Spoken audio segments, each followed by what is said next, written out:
were you the highest offer and lost out on an opportunity? Have you been the highest offer multiple times and not getting any yes answers? Do you think it is unethical that somebody would take a lower price from a different buyer? Do you think you are somehow mistreated because you are not getting yes answers? Let's dig into this. Let's talk to a top 1% agent who works with lots of buyers and sellers and talk about what really happens when a seller is considering multiple offers. Hi, Beth. Hey there, Mike. Hey, so that's what I love about talking with you on this channel is we can just be talking about something completely different and then a new topic will come up like there's another next video. So we were just chatting, just having fun like we do, talking about things in the market, and this subject just popped into my mind. We decided to go a little deeper on it. So I'm somebody who works with sellers the majority of the time, or with buyers too, but I work with more sellers than I do buyers. And so a lot of what I do in a hot market, so I'm in the King County area in Washington, which is basically greater Seattle.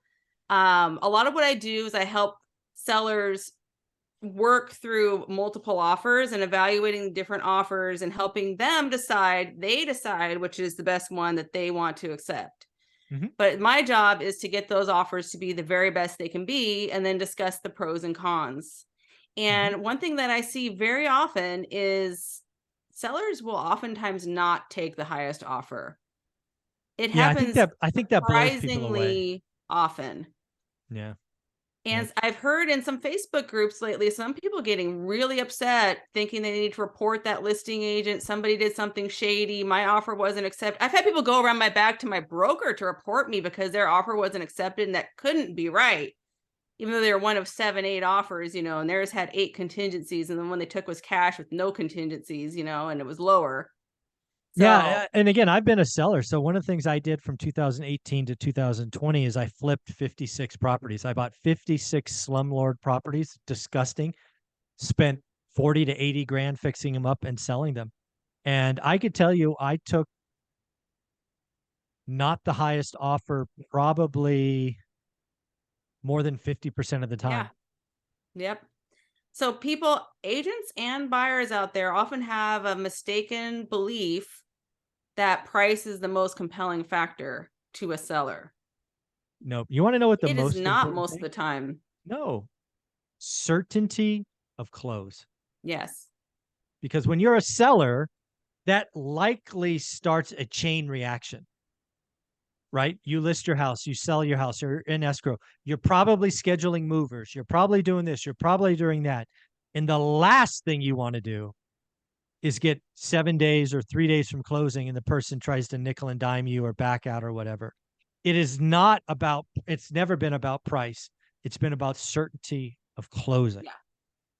And how you determine that is we have a spreadsheet where we list out all the different contingencies or waived contingencies and looking at all of who's the lender, what's the experience been talking with the agent, what do we know about the buyer situation, have they been asked as a buyer's agent or buyer, ask through your agent, what is the seller situation? What is important to them? It's surprising to me how often that question isn't asked. And I think it's the most important question, because you might think they just want the highest price, but maybe they've got something else going on. Maybe they need what we call a rent back, where they get to live in the house a little while after closing. Maybe they don't know what to do with the stuff. Maybe they're really stressed out because they don't really want to move, but they have to move. And maybe there's other things and other problems you can help them solve. And the certainty of the close. And there is a difference between a financed offer with contingencies waived. And I know I'm getting into a little bit of like agent lingo here, but say you're getting a loan, but you've waived all contingencies and you've got a good earnest money. That's a really strong offer. But I've had people go for the cash offer that's lower than that one. And there is a difference, because even though you've waived all contingencies, there's other decision makers in that process that work at the bank.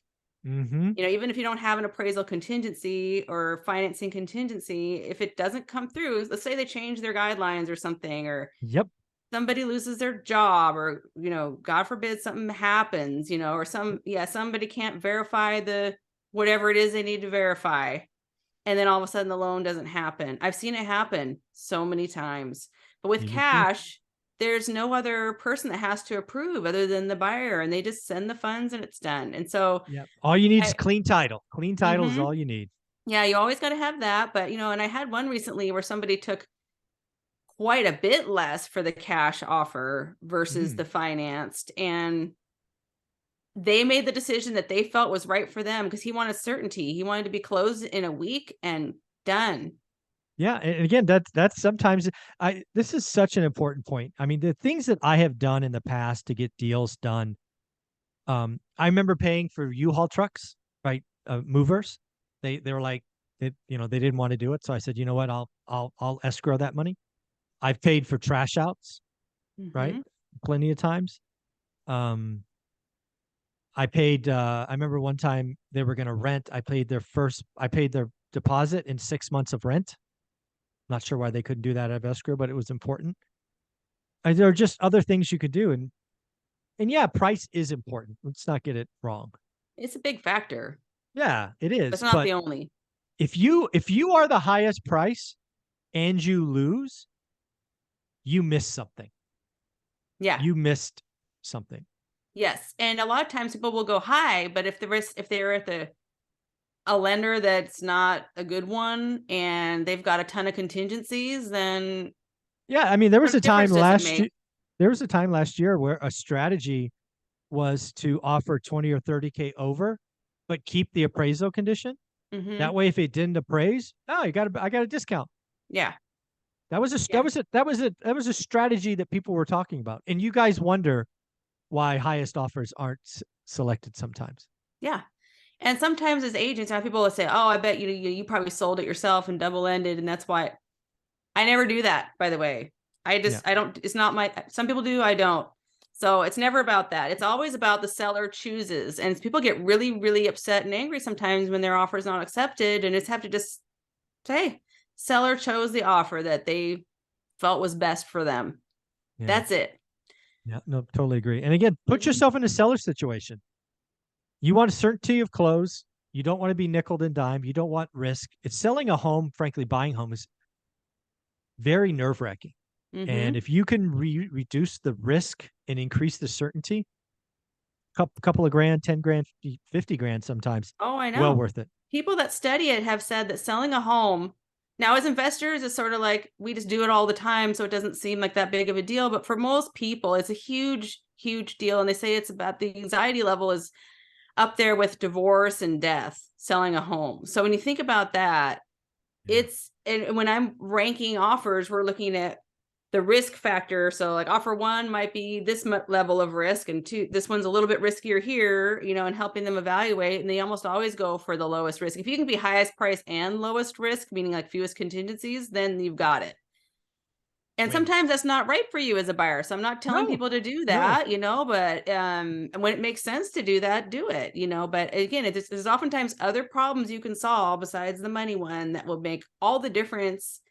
And a lot of it too is like if I've had it be where if somebody is pleasant to interact with, now granted, seller and buyer don't typically interact too much directly, but if it's been a pleasant exchange and everything is collaborative, they're a lot more likely to want to go down that road with a buyer than if somebody comes at them very confrontational and Yeah. seems like they're going to be hard You to. win, I lose kind of Yeah, strategy. like this sounds like it's going to be very stressful 30 days and they're going to keep beating us up the whole way, and I just don't know that I want to do that.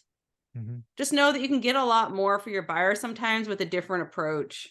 So it's Agreed. really all about evaluating the particular situation, but there are any number of reasons why the highest dollar will not be accepted. And I think it's an important lesson people need to realize. Totally It'll agree. help with Beth, get if more somebody deals. wanted to reach out to you, help buy or sell in King County, or better yet, get a referral to a top agent, how would they do that? Yeah, BethTraversogroup.com or find me on Facebook, Instagram, or in the One Rental at a Time group. Thank you so much. All right, thank you.